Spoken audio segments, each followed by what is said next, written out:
5 energy drinks. 1 hour. Your heart stops. Not a theory.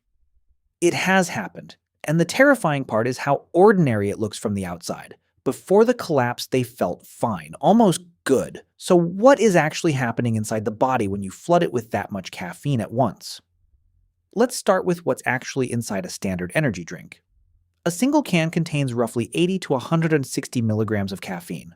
Some popular brands push that to 200 or even 300 milligrams per can. Now multiply that by 5. In 60 minutes, you are now looking at somewhere between 400 and 1,500 milligrams of caffeine hitting your bloodstream. The FDA considers 400 milligrams per day to be the safe upper limit for healthy adults. You just crossed that line before finishing drink number 3. But here is where the body's response gets genuinely frightening.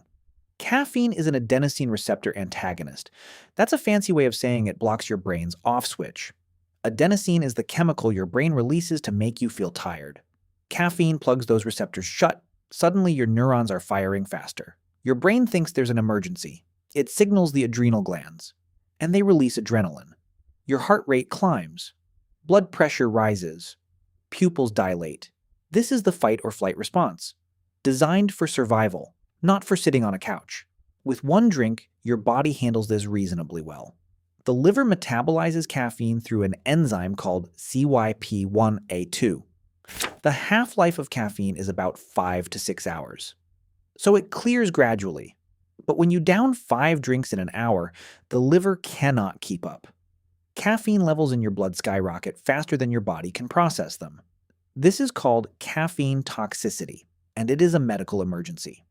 The first symptoms feel almost like excitement, jitteriness, rapid pulse, a kind of electric buzz. Most people at this stage think they're just wired. They don't recognize the warning. Then comes the nausea. The hands start trembling, headaches begin to pound. Some people vomit. Then the heart starts misfiring. This is called cardiac arrhythmia. The heart's electrical system gets scrambled. In extreme caffeine toxicity, a specific arrhythmia called ventricular fibrillation can occur. That means the lower chambers of your heart are quivering uselessly instead of pumping blood. Blood stops reaching the brain. Within 4 minutes, brain cells begin dying. And without immediate defibrillation, this is fatal. But caffeine isn't the only weapon in that can. There's also taurine, an amino acid found naturally in the body. At normal levels, taurine supports heart function. At extreme doses, its effects become unpredictable. Then there's sugar. Some energy drinks contain 50 to 60 grams per can. 5 cans. That's potentially 300 grams of sugar hitting your system simultaneously. Your pancreas releases a massive insulin spike to handle it. Then blood sugar crashes hard. The body is now fighting on 2 fronts. And many energy drinks also contain B vitamins in quantities far above the daily recommended dose. High doses of niacin, specifically B3, can cause skin flushing, liver stress, and nausea. Now imagine all of that hitting your body at the same time, while your heart is already misfiring. This isn't hypothetical. Real people have died from this exact combination. In 2012, the FDA received reports linking energy drinks to 13 deaths and 92 emergency hospital visits. A 2017 report in the Canadian Medical Association Journal documented a healthy 26-year-old who went into cardiac arrest after excessive energy drink consumption. He had no underlying heart condition. He was, by every measure, healthy before that day. That's the part that makes this so unsettling. You don't need a pre-existing condition for this to kill you. However, pre-existing conditions do dramatically increase your risk. Conditions like hypertrophic cardiomyopathy, a thickening of the heart wall, are often undiagnosed in young people. Millions of people have this condition and don't know it. Energy drinks can be the trigger that reveals it violently. Let's talk about blood pressure specifically. Caffeine causes blood vessels to constrict. They narrow. Blood is forced through a smaller space. This is like putting your thumb over a garden hose. The pressure behind it builds dramatically. Your systolic blood pressure can spike by 10 to 14 points from caffeine alone. 5 drinks amplifies this exponentially. Your arteries are under enormous strain. There is a real risk of a hemorrhagic stroke when a blood vessel in the brain actually bursts. This has been documented in energy drink-related cases in peer-reviewed medical literature. Now let's look at what alcohol does when mixed with energy drinks, because many people do this. Alcohol is a depressant. Energy drinks are stimulants. They fight each other inside you. The stimulant masks how drunk you feel. You drink more. Your blood alcohol level climbs without you realizing it. Meanwhile, both substances are stressing the heart simultaneously, from opposite directions. The CDC has studied this. People who mix alcohol and energy drinks are 4 times more likely to binge drink, and significantly more likely to experience alcohol poisoning as a result. Let's go back inside the body. We're now at the 45-minute mark after drinking 5 cans. Caffeine has fully absorbed into the bloodstream. Peak concentration is here. The kidneys are now in overdrive. Caffeine is a diuretic. You're losing fluids rapidly. Dehydration sets in faster than you expect. Blood becomes slightly thicker. Thicker blood is harder to pump, and your already strained heart now has to work even harder.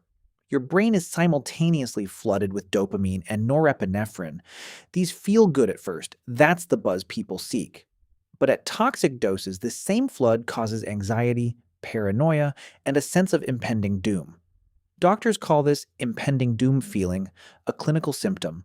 Patients describe feeling like they are about to die, and in these cases, that feeling is physiologically accurate. Seizures are also documented in caffeine toxicity cases. Caffeine at toxic levels causes neurons to fire uncontrollably, triggering convulsions. There are documented cases of teenagers experiencing their first ever seizure after consuming large quantities of energy drinks. Let's talk about what caffeine does to sleep architecture. Even if you survive the immediate crisis, caffeine blocks adenosine for hours. Even after the buzz fades, your sleep receptors are still plugged. You cannot get into deep REM sleep. The body's repair cycle is interrupted. Cortisol, your stress hormone, stays elevated well into the next day. So you wake up exhausted. And you reach for another energy drink. This is how dependency develops. Caffeine use disorder is recognized in the DSM-5 as a condition requiring further study. Withdrawal symptoms include severe headaches, depression, and inability to concentrate. The withdrawal peaks 20 to 51 hours after the last dose. Now let's look at who is most at risk when consuming this volume of energy drinks. Teenagers are disproportionately affected. Their cardiovascular systems are still developing. Yet 30 to 40% of adolescents in the US report regularly consuming energy drinks. Athletes are another high-risk group. They often believe energy drinks enhance performance. During exercise, heart rate is already elevated. Add massive caffeine, and you're stacking strain on strain. Dehydration from exercise plus caffeine's diuretic effect accelerates the crisis significantly. Several documented athlete deaths have been linked to energy drink consumption before intense physical activity. People with anxiety disorders are also dramatically more sensitive to caffeine's effects. Even one energy drink can trigger a panic attack in someone with generalized anxiety disorder. 5 drinks in 1 hour for someone with anxiety could be, quite simply, catastrophic. Now here is something the industry doesn't advertise. Energy drinks are classified as dietary supplements in many countries, not beverages. This means they face far less regulatory scrutiny than, say, a can of soda. Manufacturers are not required to list total caffeine from all sources on the label. Guarana, a common ingredient, contains natural caffeine. It adds to the total, but is often listed separately. So the actual caffeine content of some drinks is significantly higher than the printed number suggests. The lethal dose of caffeine for the average adult is estimated at around 10 grams. That's roughly 75 to 100 standard cups of coffee consumed very rapidly.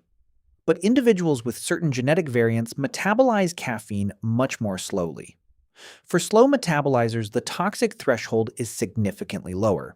The same amount hits harder and stays longer, and you likely don't know which type of metabolizer you are without genetic testing. A landmark 2021 study published in the Journal of the American Heart Association found that energy drinks significantly altered electrical activity in the heart.